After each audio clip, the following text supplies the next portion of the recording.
El siguiente mensaje es una presentación del ministerio Tiempo de la Gloria de Dios. Muy bien, entonces los invito a estar compartiendo la palabra del Señor. Para el día de hoy, como mandó el apóstol el mensaje a través de WhatsApp para todos nosotros, tenemos un tema llamado La maldición del así nomás. ¿Sí? No es una saga de Harry Potter, pero el título está bastante interesante, La maldición del así nomás. Vamos a ver de qué se trata, junto con todos ustedes. Vamos a estar leyendo la palabra del Señor en 2 de Reyes capítulo 13, del 14 al 19, te me van a poder acompañar. Dice así: estaba Eliseo enfermo de la enfermedad de que murió. Dato curioso los profetas también se enferman y mueren de enfermedades, como Eliseo. Eliseo estaba enfermo de la enfermedad de que murió. Curioso porque Eliseo hizo tantos milagros, hasta resucitó 2 personas. Ustedes saben que Eliseo resucitó 2 personas porque Elías había resucitado una sola, y como Eliseo tenía la doble unción, tenía que hacer todo doble. Sin embargo, él murió de una enfermedad. Eso es un dato bien interesante, pero no es para el de hoy. Seguimos adelante. Y descendió él Joás, rey de Israel, y llorando delante de él dijo: Padre mío, carro de Israel y su gente de a caballo. Se ve que era un refrán que estaba de moda porque lo dijeron varios a en la vida de Eliseo. Y le dijo Eliseo: toma un arco y unas saetas.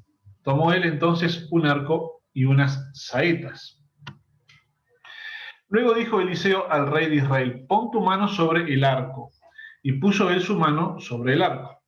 Entonces puso Eliseo sus manos sobre las manos del rey y dijo: abre la ventana que da al oriente.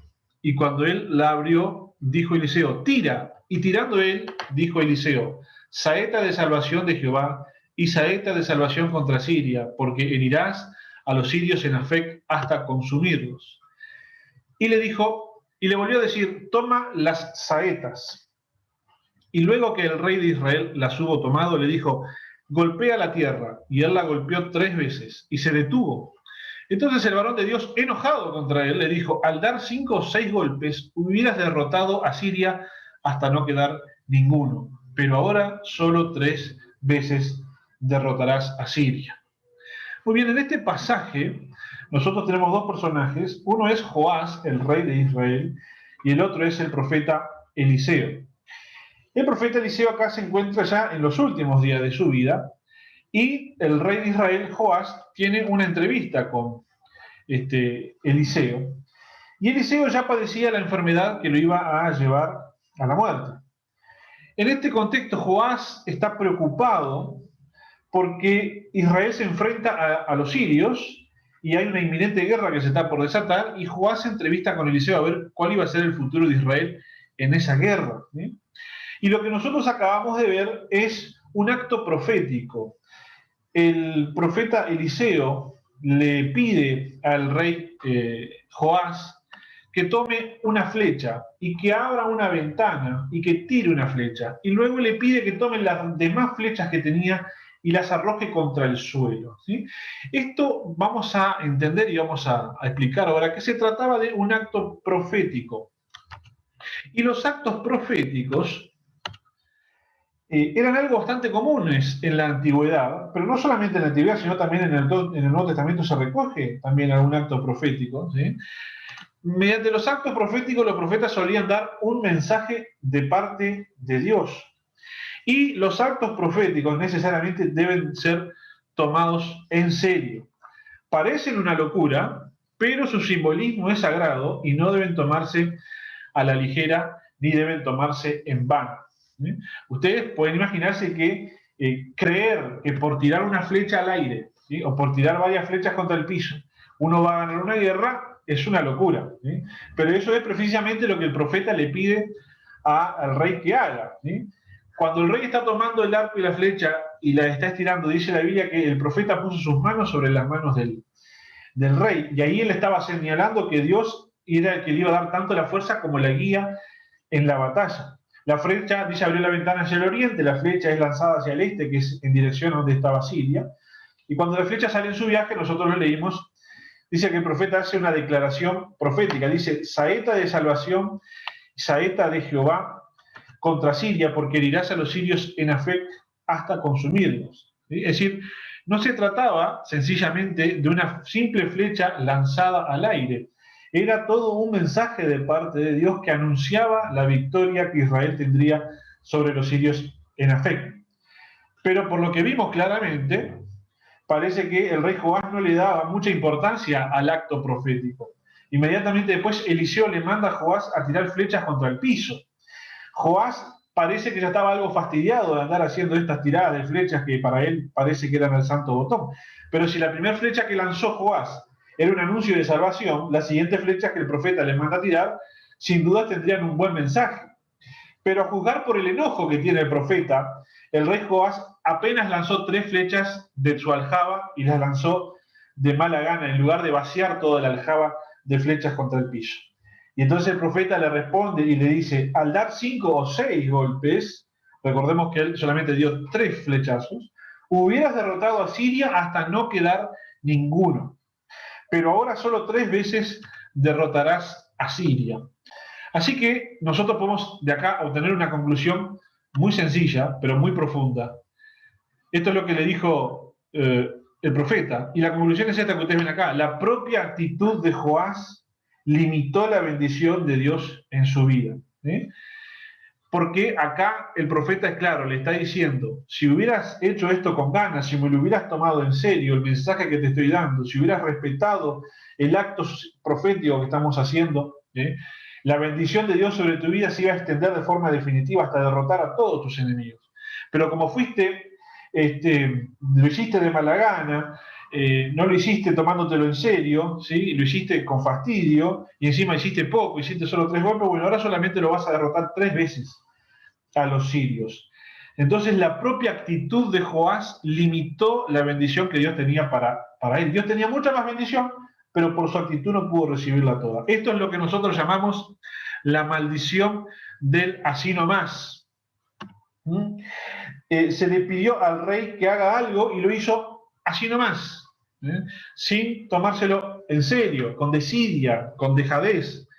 Es tremendo, pero es así. Dios tenía una bendición más grande disponible para Joás, pero el no tomarse en serio el acto profético limitó la bendición de Dios. En este caso solamente tendría tantas batallas ganadas como flechas lanzadas, que fueron 3. Y así ocurrió. Más adelante en el relato la Biblia describe los hechos tal y como los profetizó Eliseo. Solamente obtuvieron 3 victorias. Hay muchas cosas que deberíamos tomar en serio en nuestra vida y muchas veces no lo hacemos. Y eso limita el accionar de Dios en nuestra vida. Esta es la primera conclusión que sacamos de este pasaje. Hoy intentaremos ver que hay cosas que deberíamos tomarnos en serio, pero que al no hacerlo limitan la bendición de Dios en nuestras vidas. Dios tiene enormes bendiciones para nuestras vidas, pero como dice el dicho, lo bueno es enemigo de lo mejor.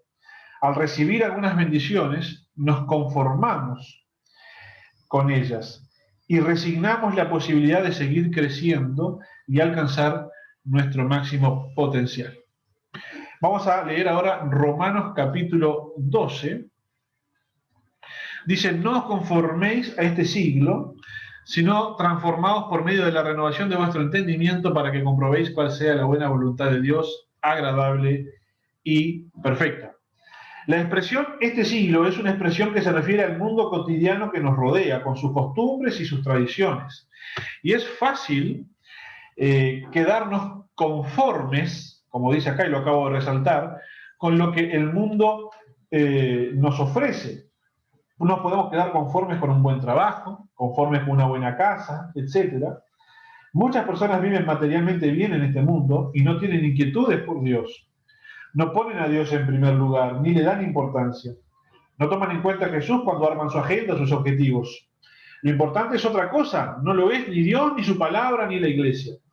Como consecuencia de esta actitud, las personas podrían tener una vida bastante conforme, pero no alcanzarían la plenitud de la voluntad de Dios para sus vidas. No gozarían de lo bueno, de lo agradable y de lo perfecto que Dios planificó para ellos. Podemos tener una buena vida, podemos tener una vida que nos deje muy conformes, ¿sí? Pero si no ponemos a Dios en primer lugar, nuestra vida nunca va a ser todo lo buena, todo lo agradable y todo lo perfecta que el Señor ha diseñado para cada uno de nosotros. Acá el apóstol Pablo, en este versículo que vimos, está exhortando a la iglesia que está en Roma. En aquel momento era la capital del mundo. Era lo que diríamos hoy Las Vegas de aquel entonces. ¿Vieron que hay un dicho que dice que lo que pasa en Las Vegas queda en Las Vegas? Bueno, lo que pasa en Roma queda en Roma, decían en aquella época, me imagino.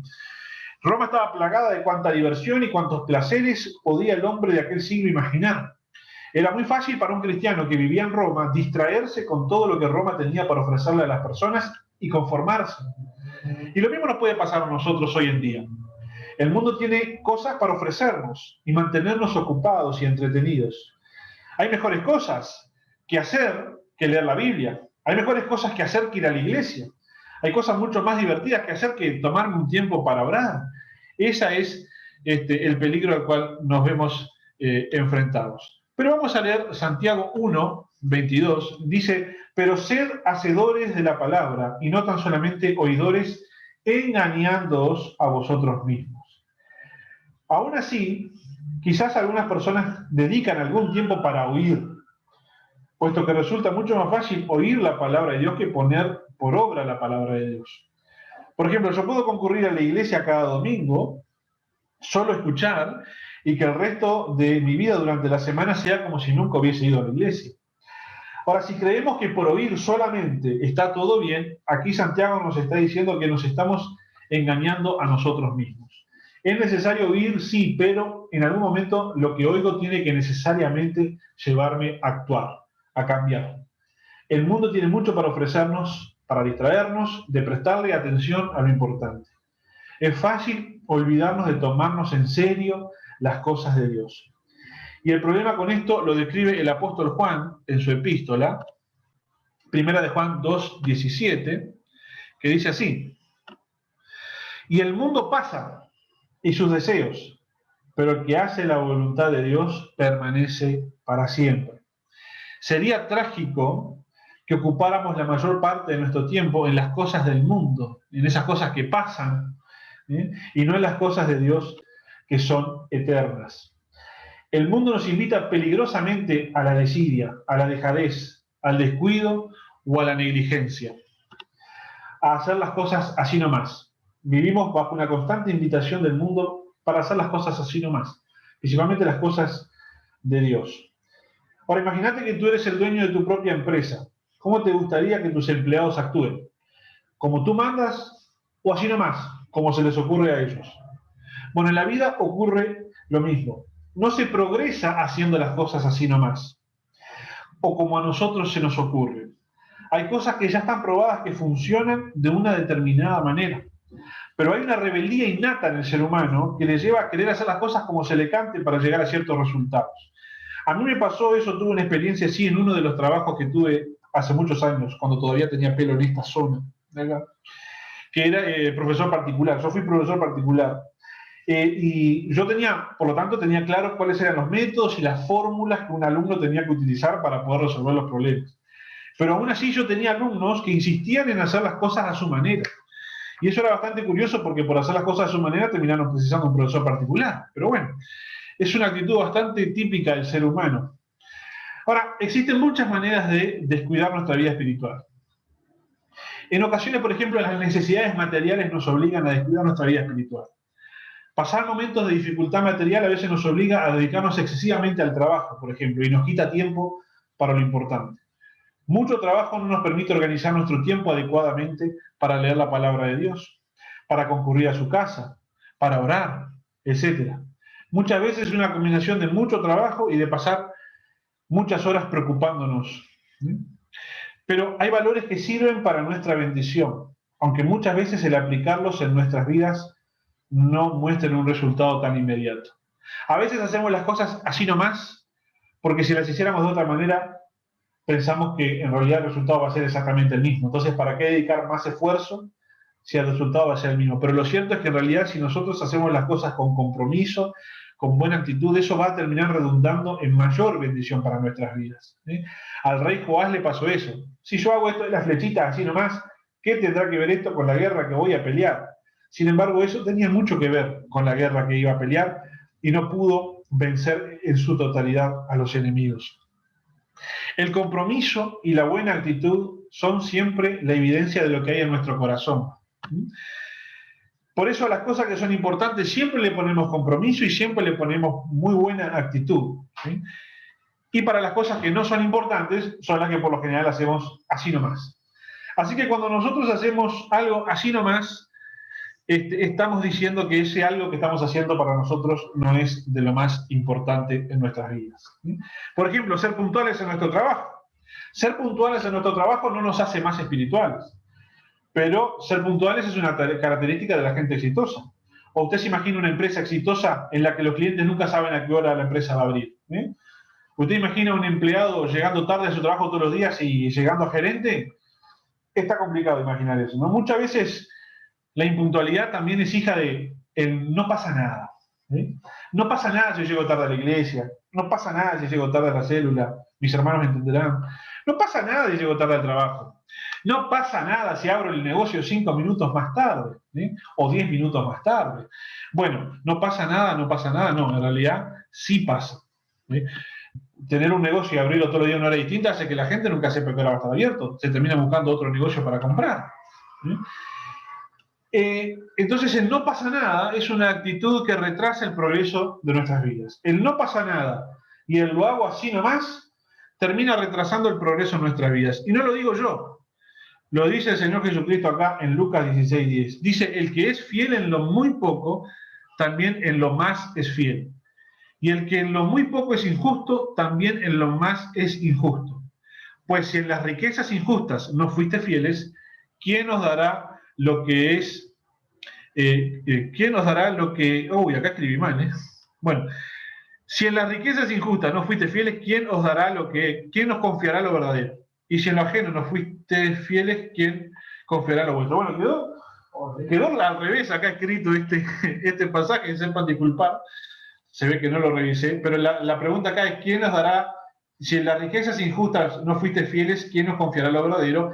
Y si en lo ajeno no fuiste fieles, ¿quién os dará lo que es vuestro? En primer lugar, lo que vamos a aclarar acá en este versículo es que cuando habla de las riquezas injustas, no se está refiriendo de que nosotros hayamos, por ejemplo, trabajado para la mafia o para el contrabando, ¿no? Las riquezas injustas precisamente son las riquezas o las empresas que no pertenecen a los creyentes, o sea, que no pertenecen a los justos, ¿no? Entonces, si vos trabajando para otro, que no era creyente, en la empresa de otro, no fuiste fiel, llegaba tarde, hacías las cosas así nomás, ¿quién te va a confiar a ti lo verdadero? Mirá si para cuando el día que vos tengas lo tuyo, y si no fuiste fiel con lo ajeno, ¿quién te va a dar lo que es tuyo? Es un principio bíblico que uno tiene que ser fiel y comprometido hasta en los detalles para que Dios nos confíe cosas mayores. Hasta que no logremos ser fieles en lo poco, Dios no nos va a poner en lo mucho. Gracias al no pasa nada y gracias al así nomás, es que el tiempo avanza y no se progresa. Acompáñenme a leer Proverbios capítulo 6. Dice así: Ve a la hormiga, oh perezoso, mira sus caminos y sé sabio, la cual no teniendo capitán, ni gobernador, ni señor, prepara en el verano su comida y recoge en el tiempo de la siega su mantenimiento. Perezoso, ¿hasta cuándo has de dormir? ¿Cuándo te levantarás de tu sueño? Un poco de sueño, un poco de dormitar y cruzar un poco las manos para reposo.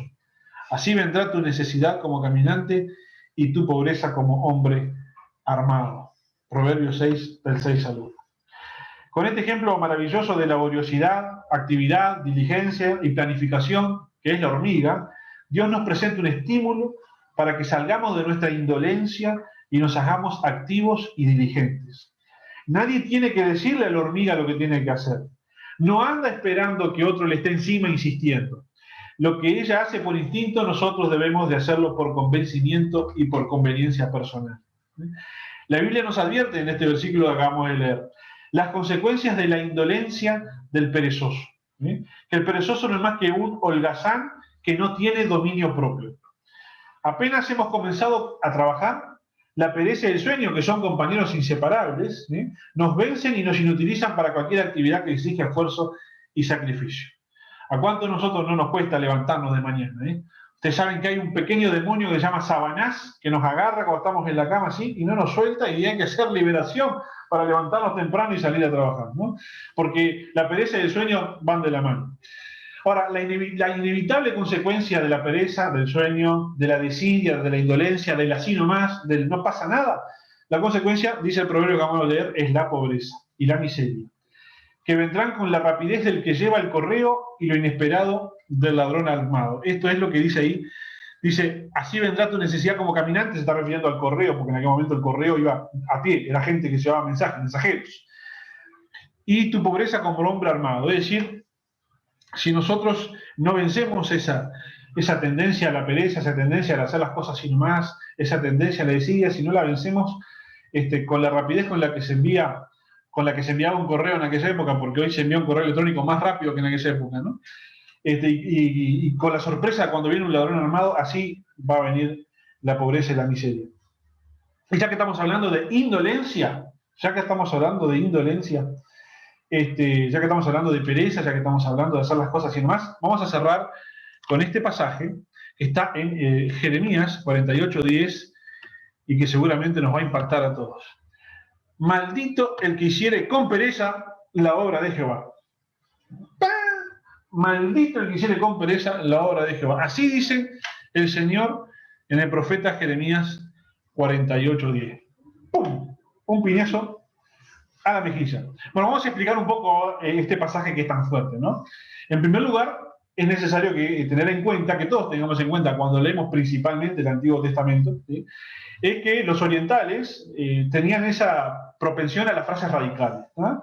Entonces son frases que a nuestra sensibilidad cristiana hoy en día nos resulta un poco chocante, ¿no? Pero era el estilo con lo que los orientales escribían en aquella época, frases muy radicales. Pero también tengan en cuenta que todavía el Señor Jesucristo no había venido a la tierra, así que en la teología de las personas que escribían antes del Señor Jesús no estaba totalmente revelado el amor de Cristo.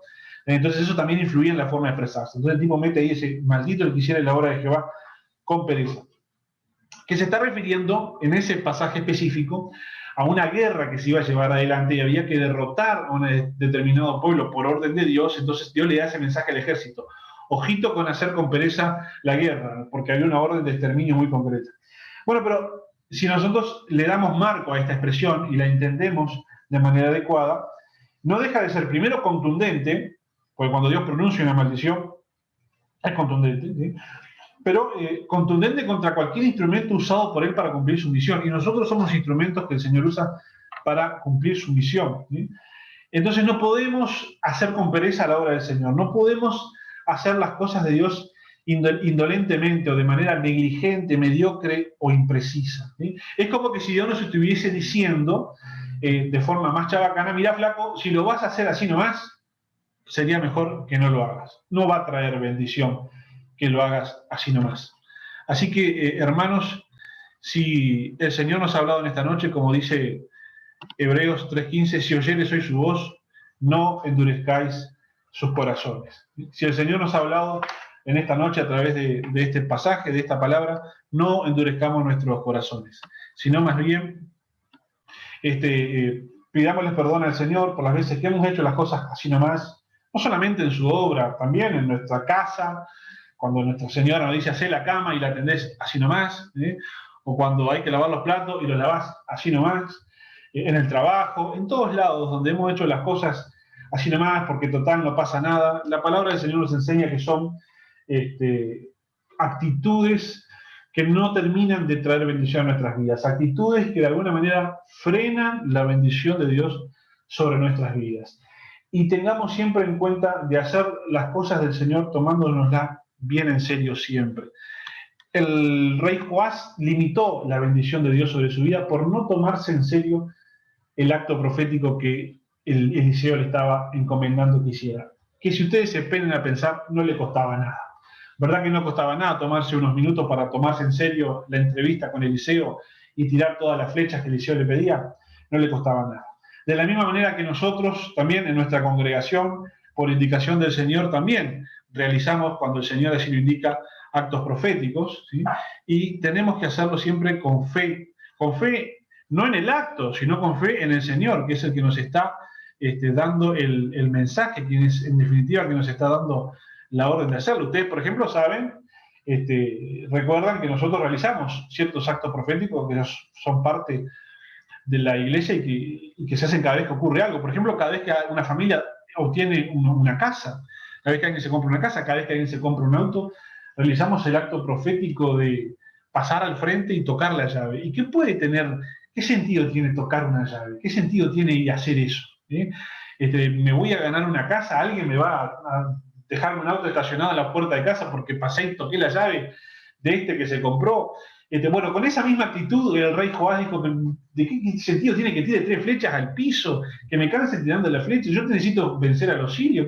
¿Qué me está haciendo hacer este viejo profeta que ya está más para el lado del arpa que de la guitarra? ¿No? Es decir, todo el contexto para Joás era una cosa que no tenía sentido. Sin embargo, si nosotros somos obedientes y tenemos fe en el Señor y tomamos en serio sus actos proféticos, su palabra, el Señor va a bendecir nuestra vida. Si no lo hacemos, somos nosotros mismos los que limitamos la bendición de Dios sobre nuestras vidas.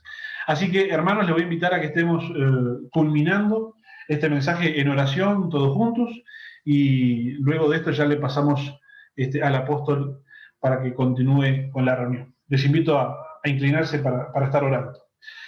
Padre, te damos gracias en el nombre de Jesús por tu palabra, Señor amado. Gracias porque tú has dejado en tu palabra poderosas herramientas para bendecir nuestras vidas, para que nosotros podamos encaminar nuestras vidas de acuerdo a tu voluntad y de esa manera lograr que nuestra vida sea una vida buena, agradable y perfecta.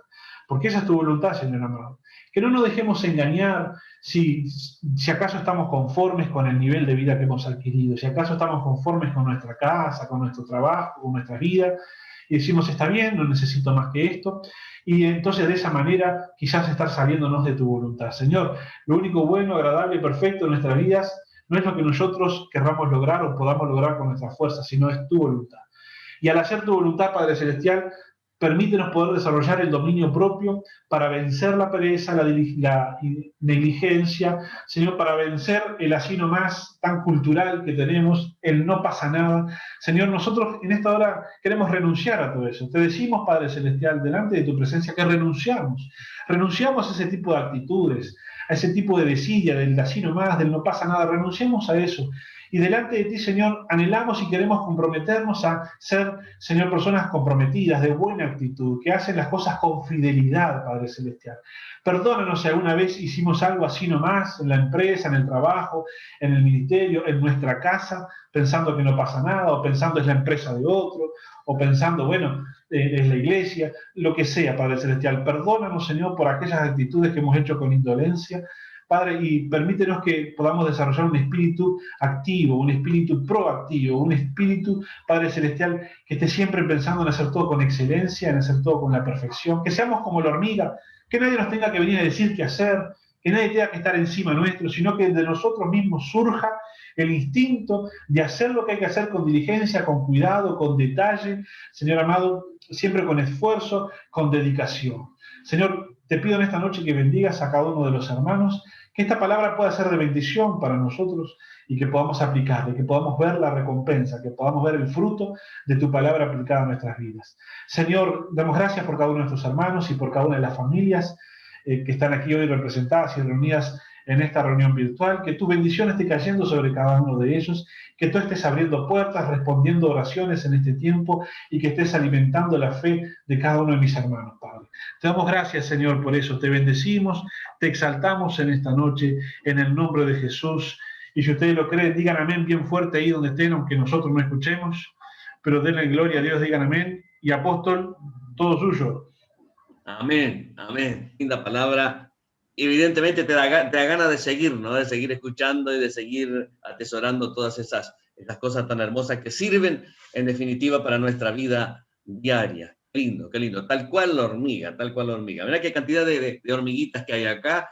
Cada uno de ustedes, si se constituye en una hormiga que haga la tarea sin que nadie le esté mandando. Tarea buenísimo, ¿no? Pero acuérdense que ellas recibieron una orden específica del superior, que es el Señor mismo, y luego la dejó. Le dio la orden y las dejó. Y ellas obedecen por siempre, por siempre. Bueno, de la misma manera, a veces nosotros no necesitamos que nos estén ordenando uno y otro, pero sí el Señor ha dado orden y ha puesto personas en autoridad para dar una orden, y luego la actitud y la responsabilidad nos llevará a hacer el trabajo que nos corresponde. Fue una presentación del Ministerio Tiempo de la Gloria de Dios.